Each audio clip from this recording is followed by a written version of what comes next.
Karibu sana kiongeni. Asante sana. Sasa mganga, tulia kijana. Sajua shida yako.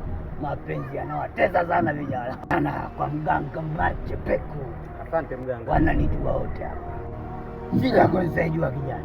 Wewe ulikuwa unataka tufanye nini kijana? Shida yangu ni Aisha mganga. Mimi kuna mdada anaitwa Aisha. Huyo Aisha mimi nampenda. Ila yeye kila nikimwelezea hisia zangu hataki kunisikiliza. Kwa mimi nilikuwa nataka tu wewe ufanye vyovyote tu ili mradi mimi niwe na Aisha. Ndio hicho tu mganga. Kijana umefika. Sasa kuna dawa hapa nitakupa. Itaweza kukusaidia. Hii dawa ndio mganga. Pale getini kwao mlangoni.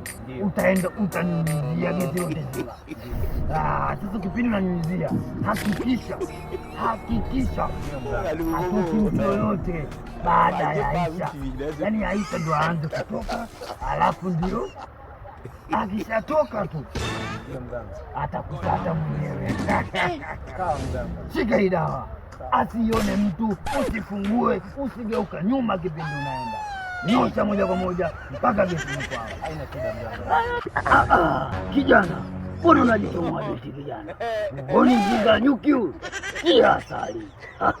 Mambo ya maokoto tena nisahau kidogo mganga. Kumlazi. Pia hapa.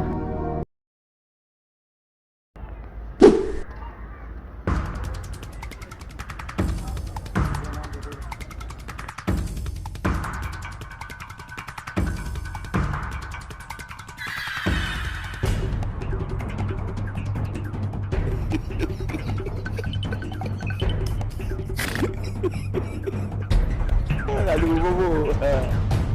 Wajib paham dia tu.